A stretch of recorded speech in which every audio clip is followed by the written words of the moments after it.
Let's go on a trip for our wedding anniversary. You're always working so hard and we deserve a treat. Exactly.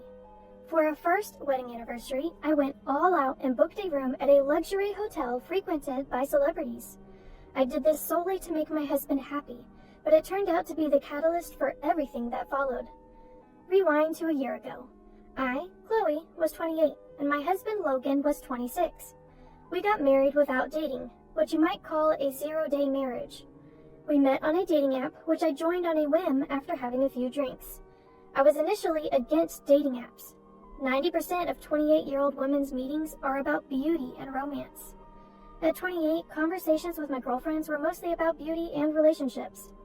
It seemed like everyone was getting married and I was getting sick of people flaunting their happiness on social media. Then, one of my friends started using a dating app. I was skeptical but intrigued. The stories about the unknown world are interesting, and the drinks go well. The more I heard, the more interested I became. So I joined the app while a bit tipsy. The next day, when my hangover finally wore off, I was shocked. My inbox was flooded with messages. Since I've started this, why not have a little fun? That's what I thought as I replied to some messages out of curiosity. I chatted with a few people, but conversations with strangers usually fizzle out. The only person who caught my interest was Logan. After about a month of back and forth, we decided to meet. Maybe because we'd been talking every day, meeting for the first time felt like catching up with an old friend. On the first day we met, Logan said, "Let's date with the intention of getting married." I had a feeling it would come to this. Of course, I had my doubts, but I went with it. Since we were considering marriage, we quickly arranged a family meeting. Looking back, I was definitely caught up in the moment. My parents were shocked, but they were happy about their usually unromantic daughter's sudden announcement. Then came the family meeting at Logan's house. In hindsight, I should have sensed something was off. "Mom, I brought home my future wife," Logan announced, clearly excited. I felt a bit embarrassed, but Logan's mom, Grace, and his sister, Lily, came out with the same level of enthusiasm. When I greeted them, "Nice to meet you," Grace said, "Absolutely, nice to meet you too. Let's drop the formalities, we're becoming family after all." I felt happy, thinking what a wonderful family they were. The tension quickly melted away, and it felt like we'd known each other for years. Just when I thought it was time to leave, Lily asked, "So, how much do you make a year? We're family now, no secrets, right?" I was a bit taken aback by the sudden intrusive question. Logan jumped in, "I've just changed jobs, so I'm making an entry-level salary. But she's been a nurse for 8 years, so she makes twice as much as me." It was true, give or take. I didn't want to get into details, so I just laughed it off. Grace then said, "Wow, you're rich. What a fortunate marriage," and patted Logan's shoulder. He seemed proud for some reason. I felt a bit uneasy, but didn't think too much of it at the time. Logan's dad had passed away 5 years ago. They were living off Lily's part-time cleaning job and Grace's pension. Apparently, Logan was also contributing from his modest salary. Grace then asked, "So, where will you live? In an apartment?" I replied, "Actually, I bought a condo last year thinking I might not get married, so we're planning to live there." Lily responded, "You own a condo? Must be nice being rich. Good thing you're getting married. You should thank Logan." I quickly said, "No, I financed it fully. The mortgage isn't much different from rent. I'm just as surprised as you are about this sudden happy development." Grace then said, "We'll be counting on you from now on. We might need your help with a few things. Let's all share as a family." The word share made me feel a bit uneasy, but since it was our first meeting, I didn't press the issue. "Thank you. I look forward to your guidance if there's anything I need to improve." With that, I left for the day. Neither of us likes to be the center of attention, so we skipped a wedding ceremony and just filed the marriage paperwork.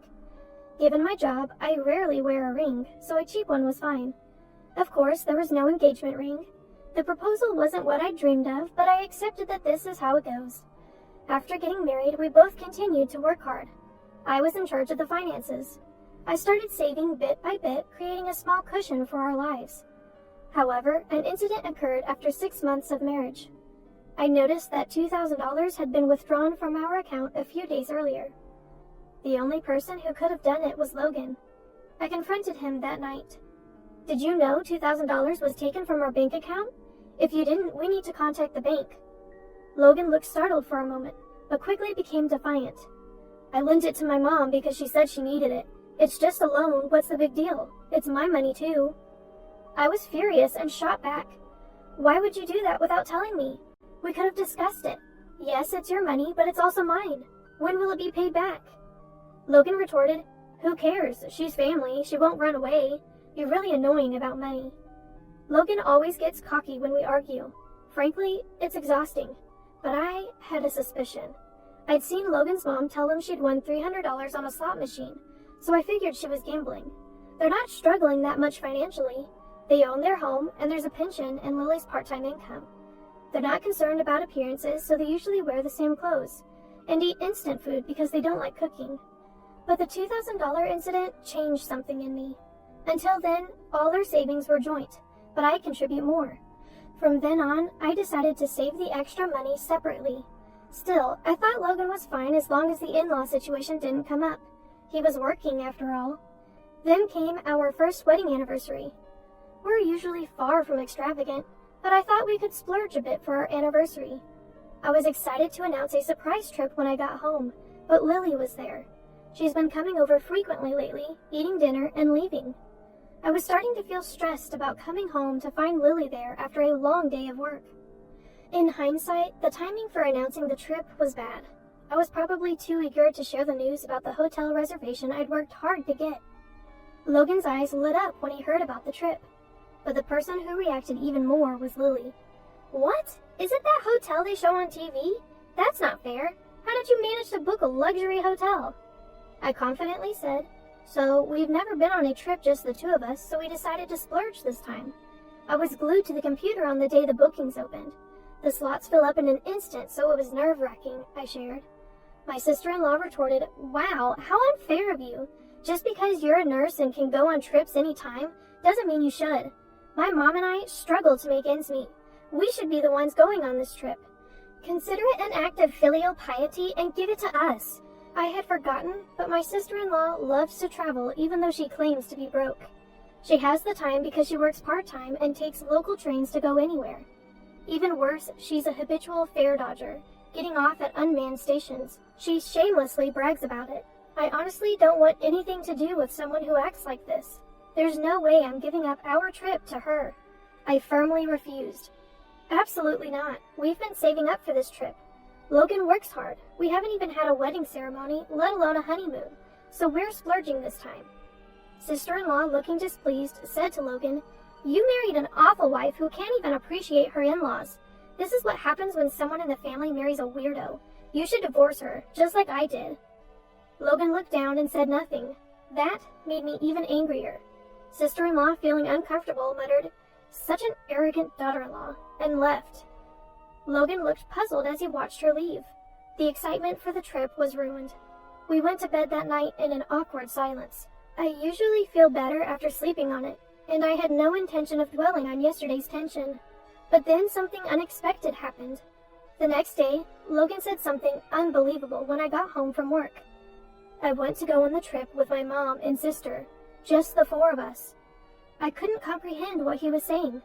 I was, of course, against it. I had noticed Logan's phone buzzing with texts late into the night. I'm sure sister-in-law and my mother-in-law had been filling his head with nonsense. Logan said, I never thought you'd be so heartless. Marriage is about families coming together, not just individuals.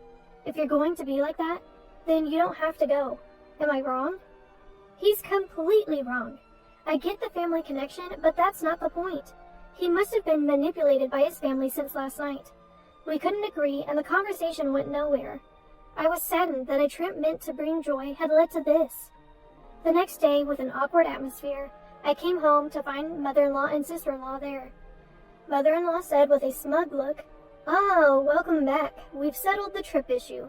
Stop fighting. The trip will be for me, my daughter, and my son. I was too shocked to speak. I asked Logan, this makes no sense. What happened? Explain. Though I doubt any explanation will satisfy me. Logan said, it's just as my mom said. I told her about our recent issues and she came up with a solution. I'm going, you're staying. That's it. I finally lost my temper. What? That's not a solution at all. Why are you guys even going on a trip? Are you all out of your minds? 3 of you and not one sensible thought among you? Logan explodes with anger. Watch your mouth. Your job is to work and bring money home. That's your only purpose in life. You're just a leftover nurse. That's why we got married. Just work and stop complaining. Yes, that's right. Logan shows his true colors as a psychologically abusive husband.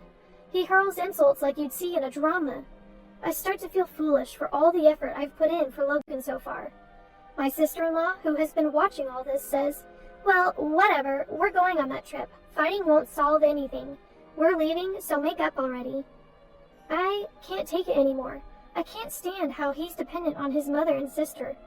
I want to cherish those who cherish me, but I don't need to cherish Logan or his family anymore. My feelings have cooled off so much, it's like I've been dreaming this whole time. I don't want to go on a trip with someone I dislike so much. If your family is so important to you, I want a divorce. There's no point in being together anymore. Let's divorce just like Lily suggested. I can't think of any other way, I say. Fine. Let's talk about it seriously after the trip. For now, the trip is the priority. This is getting nowhere. I don't want to go on this trip anymore. I decide to give in and let his family have their way. When I tell Logan, he says, "I knew you'd understand. That's why you're my wife. I'll buy you a souvenir. You probably want some time alone, too. Just relax." Logan is excitedly calling his mother-in-law. His joyful laughter irks me. But that's okay. I've made up my mind. I contact the hotel and change the reservation to Logan's name. I even managed to change it to a trip for 3 people on the day of the trip. I take a day off to see them off. The 3 of them leave completely excited. They even bring suitcases for just a 1-night, 2-day trip. I can't help but laugh at the sight. Now, I'm super busy. I have a life-changing task to accomplish in these 2 days. First, I move all of Logan's belongings to a rented storage unit. I'm a minimalist, so I don't have a lot of luggage.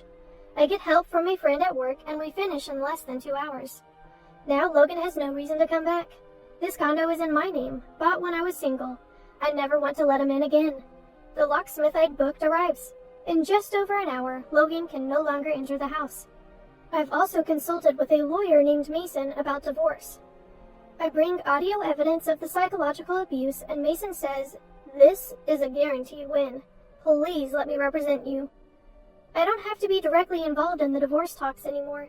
And here's the funny part. Logan and his family somehow think the hotel is prepaid. I never said it was. I had only made the reservations. I even ordered a fancy cake and champagne, planning a surprise for our anniversary. Of course, all of it was to be paid at checkout. They must have had a blast thinking it was all prepaid. Like a Last Supper. The next day. As expected, my phone won't stop ringing around checkout time. I ignore it, all within my expectations. I'm amazed at the audacity of his family, staying at a luxury hotel with no money. I can almost see the Logan family turning pale at the bill. And eventually, they end up in police custody. I wash my hands of it. I have one last gift for this troublesome family. I mail the divorce papers and the key to the storage unit to Logan's family home. Not a single item of Logan's remains in my condo. My cozy space from a year ago is back. I prepared before anyone else, foreseeing that the divorce would be contested. Mason will handle everything. Eventually, his family scrapes together enough money to pay for their luxury trip and get released. They were already poor, and this just made it worse. When they returned, they kicked my condo door, and my neighbor called the police. Given that we're in the middle of divorce mediation due to psychological abuse, Logan gets slapped with a restraining order.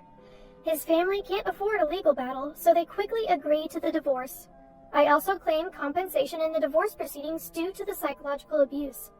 And just like that, I'm single again, easier than I thought.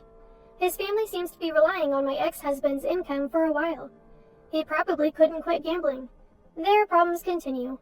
Logan, who couldn't hold a job, often overslept and took days off, which is unacceptable for an adult. When I pointed it out, he silenced me, saying he's prone to mental illness. That made me shut up, yet he had the nerve to argue with his boss and quit. His sister is also unemployed for some reason. They're struggling financially more than ever, refusing welfare and accumulating debt. I even saw a menacing guy lurking around their home recently. It felt like a scene from a movie. As for me, I'm stress-free and doing well at work. I can cut corners on housework since it's just me. Financially, I'm better off post-divorce, which was unexpected. And I even got promoted to supervisor. It's a challenging job with responsibilities, but I enjoy it. I wasn't planning on dating for a while, but I started seeing Caleb, a doctor who had been a confidant before my marriage. Unlike someone I know, Caleb is financially and emotionally stable. But now, I'm extremely cautious about marriage. One thing's for sure, dating apps aren't for me. I still believe in natural encounters. Looking back, I'm grateful and thankful that they took that trip from me.